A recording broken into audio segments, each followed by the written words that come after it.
Hello, everybody. Randy Patterson here with Boomerosity. The gentleman you're about to hear me interview is a gentleman by the name of Marc Ribler. And boy, does he do great work. He's got a new album coming out. The band is Story Road, but the name of the album is Armageddon. You may know Mark through his work with little Stevie Van Zandt. We all know who he is, and with Bruce Springsteen, and he has his own program on Sirius XM. Great program, by the way.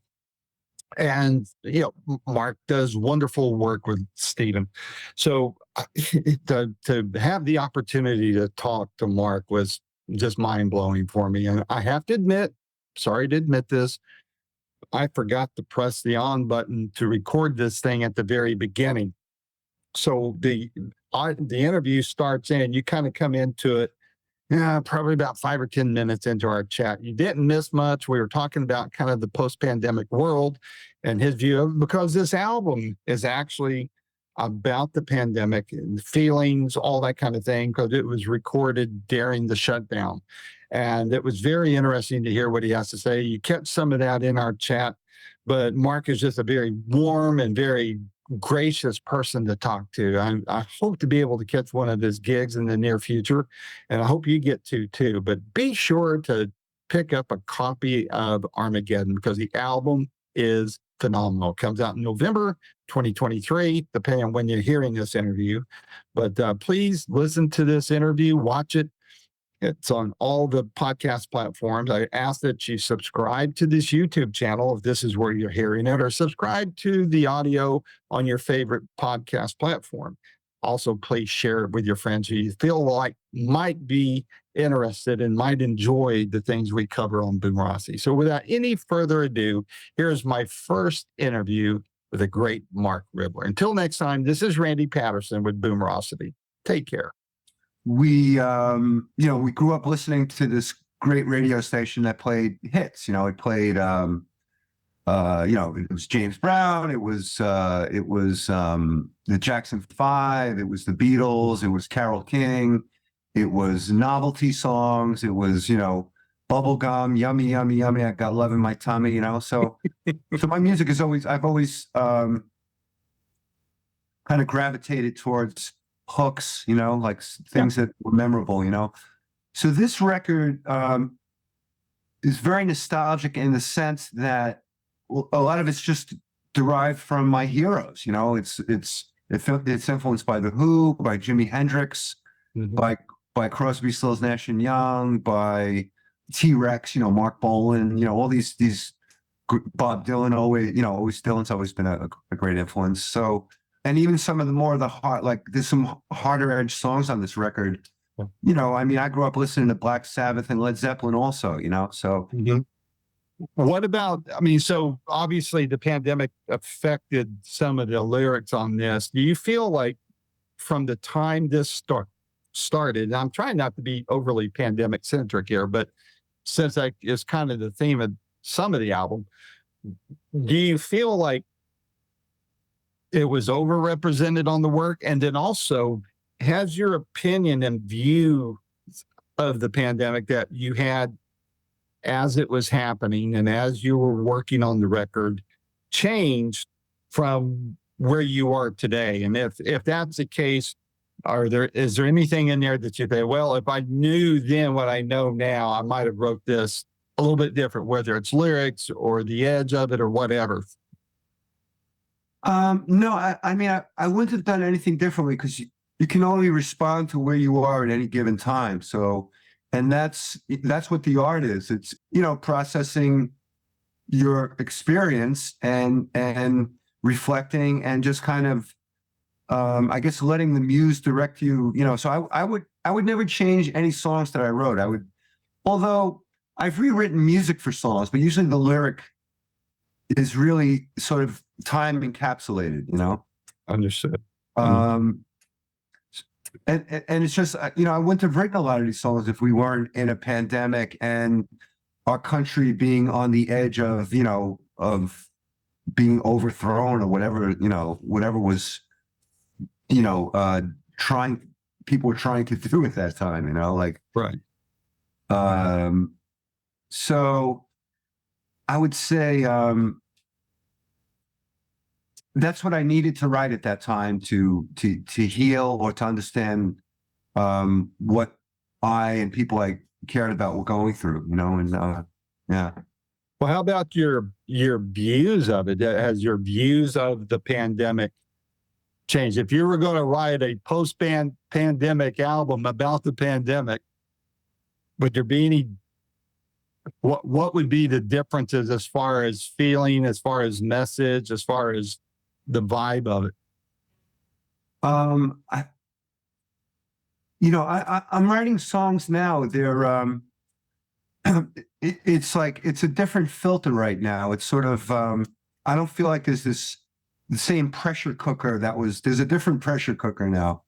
It seems like the desperation for the next presidential administration, like that's, I try not to put the news on because it's so from both sides, it's so divisive, it's so everything is just being so manipulated to, for people to win their, to see to fruition their values, Right, right. So right now, I'm sort of trying to find like my balance in what to write. Sure. Is it just about love? Is it, it's like, right. I guess I'm searching for like some key things, but what still filters in is the things that are still happening that's been happening for the last few years. It's like Yep. people's division, people only caring about making money and not about, the environment. It's just, it's a lot of ugly shit going on, Yeah. Well, I think one of the things I've sensed, at least maybe it's only in the circles that I find myself in, either on social media or out in public, out at shows and things like that. And I'd be curious to see if you've witnessed this.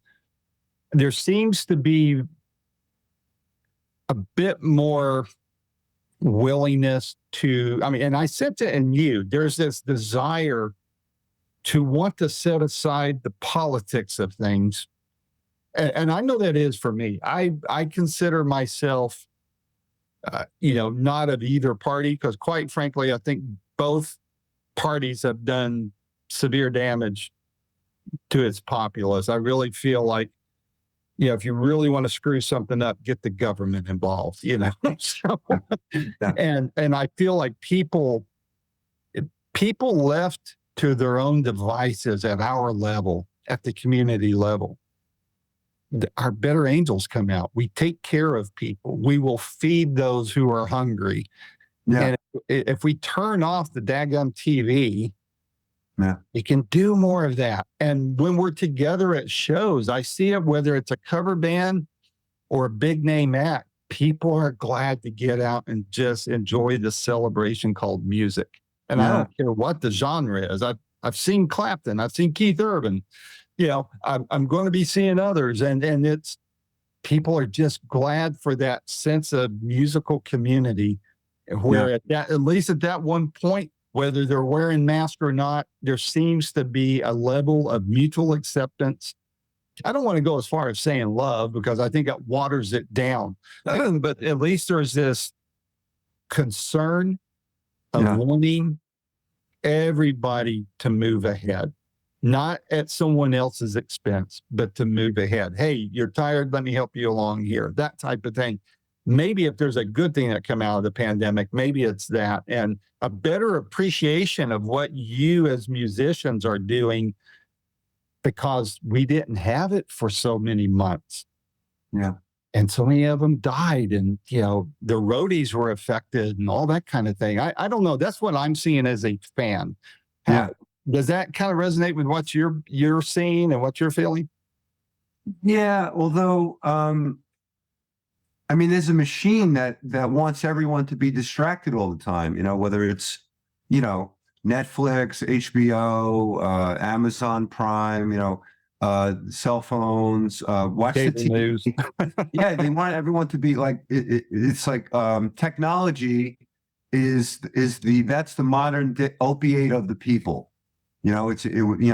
Religion certainly, but it's really technology. It's like people are so distracted. It's like you could you could pull the wool over anyone's eyes, because they're either they're being manipulated to think something, and then they're being distracted so people can get their agendas through, and it's sort of but I think most people, people want to be, want to come from a place of love and caring, but I think they're so manipulated that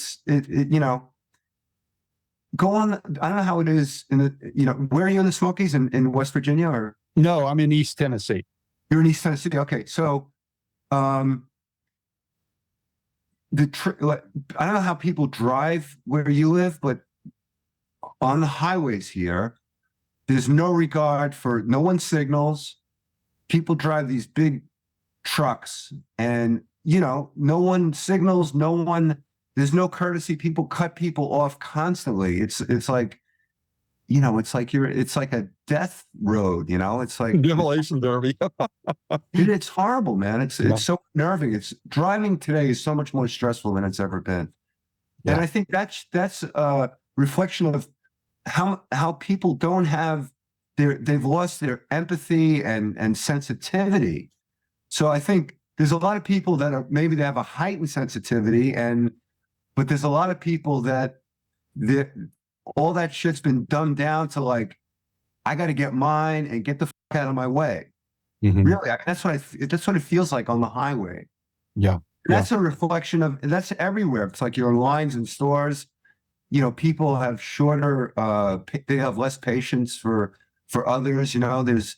I think, like you said, certain people have more empathy. And when you get in these situations where, if someone's in need and you need to have a charity function, I think people show up. But at the same time, the status quo seems to be this level of insensitivity and aggression that I've never seen before. Yeah. No, I hear you. And I think a lot of that has to do with how much TV they watch. And I use the term much broader than I used to.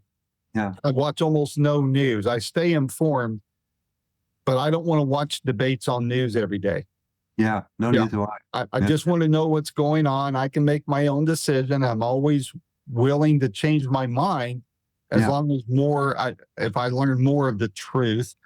But I'm not going to I learned a long time ago not to fight with people that differed from me, because sometimes I would find out that I was probably more wrong than right, but we're always finding out what the truth is. And so I just prefer I'm not interested in arguing with anybody, but that's a whole nother thing. Yeah, I'm not either. I have, like I said, I have very close friends that we're completely polarized on our views about these things. And I had to make a decision. It's like, if we engage in this, we're not going to be friends. So what's more valuable? So we avoid those topics, because I don't want to alienate, half the people I know because our views differ, Well, what I've seen, and I certainly didn't mean to get off in this direction, but I think it's fascinating to hear your viewpoints on it. I've run into it a couple times, and I wonder if you have, where people won't let you stay unannounced. They want to know where you stand so they can know if you're for them or against them, and whether or not they're going to keep you in their life or not. I've had that happen where I would refuse because I didn't want to go there. Surprisingly, it's people that we might have been closer than we were farther apart. Well, that's what I mean. That's what I mean by this militant, aggressive behavior.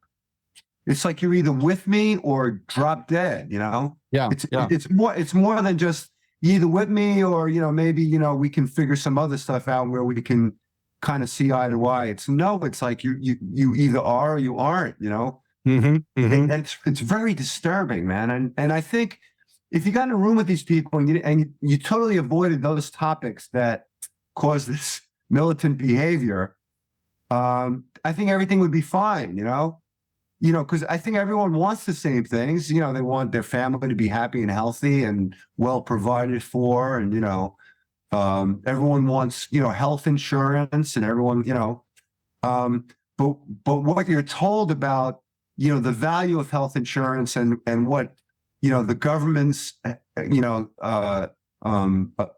influence on your health insurance and all this. When it starts to get into those conversations, then everyone's, right away that it's divided, and I don't know. We're in very troubling times right now. It's crucial that we get to a higher place, Yep. Yep. I agree with you, man. I think we're on the same page there. Now you're in Stevie Van Zandt's band. I recently interviewed one of his contributors to his program, Genya Raven. I don't know if you know Genya or not, but she has. I know. I know who Of course, I know who Genya is. Yeah. So wonderful lady. I just interviewed her a couple of weeks ago, and just absolutely love her. What a legend and contributor. You've also worked with Bernard Fowler. I've interviewed him, I think, 3 times. Love the guy. Yeah. And you've got some chops there as far as who you've worked with and who has leaned on you for support and stuff. Is there anybody that you haven't worked with yet that's on your bucket list to work with? I like the way things have organically, magically appeared in my life. With I've been Stevie's musical director since like 2016. So Paul McCartney came to one of our shows and sat in with us. Bruce would always sit in with us whenever he came to a show. Elvis Costello, I've worked with Elvis. I was Darlene Love's musical director. It's like I never thought that I would be Darlene's musical director or Stevie's director, because I've always been sort of a guitarist and a singer-songwriter and a producer, and I've always, I worked with a lot of different people, but things just organically happen. So I'm just grateful for whatever sort of happens. I mean, I guess I'm just open for whoever kind of magically appears, Mm-hmm. I don't necessarily fantasize about, it's like, oh man, I'd really love to work with this person. I'm grateful for the people that I do work with. I mean, I'm fortunate enough to work with some of the best musicians in the world, that are, people like Bernard Fowler or, Jack Daly or Charlie Drayton. These are some of the finest musicians on earth, and thousands of other musicians would agree, so that's a blessing in itself, and these sort of legendary artists that we've all grown up with and love and respect. It's when they show up, it's like being on the road with Stevie, we do a show with Van Morrison. We meet all these people. We sit in with these people, so I just think it's cool as hell, Yeah, it's not like like this fantasy destination. It's like, to be on stage with whoever, because it'll just magically happen. Yeah. Well, it seems like when that's the case, it works out far better than if you tried to force your way in or orchestrate it, doesn't it? I mean, yeah. You can't. Control is an illusion. You can't force yourself in anything that's not meant to occur. You could sock your head in the wall, Yeah. But I think whatever's sort of meant to be, it'll just happen. I think if your intention is to, my intention is to create great music and work with people I care about, that I respect their talents, Mm-hmm. and then sort of the rest takes care of itself. That's the blessing to begin with, just doing what you love and with people you care about, that you respect, I feel the same way. I find the interviews work much better when there's just this navigational synergy, I call it, and it happens, and it's much more comfortable, much more productive that way, in my opinion. Yeah. So what's on the radar for the next few months? What do you got planned? Well, the album's coming out. The record's called Armageddon, and this album, I started to give it a band name, but it's Marc Ribler. It's Story Road. Story Road was a song I wrote years ago, and I just felt like it would sort of be a good name for like ongoing projects, because it's a story, so it's wide open. It's a blank canvas, Mm-hmm. So for right now, the album comes out November 3rd, and we're working on some cool surprises and projects and videos for the album, Mm-hmm. Which will be coming out in the next couple months, revealed in the next couple months. And I saw the Armageddon one. I love that, man.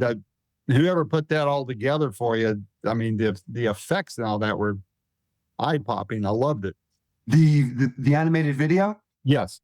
Yeah, yeah. It was sort of a collaboration. My friend Amy Lieberman's daughter, Marley's very talented artist, and we just kind of had this. We took some photos one day, and then Marley kind of did some sort of graphic design magic to them.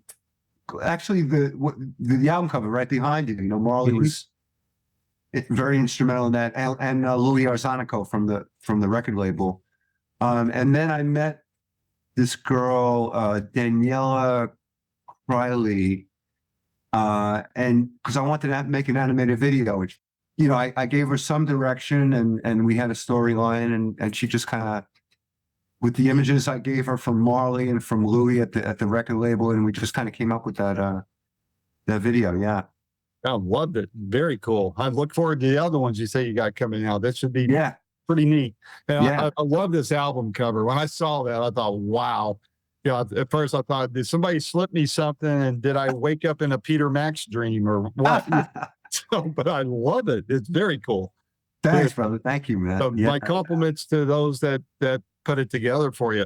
So this last question here, I don't mean for it to be macabre or anything like that, but especially with the theme of your album and the environment that it was created in and your feelings through it and your feelings now.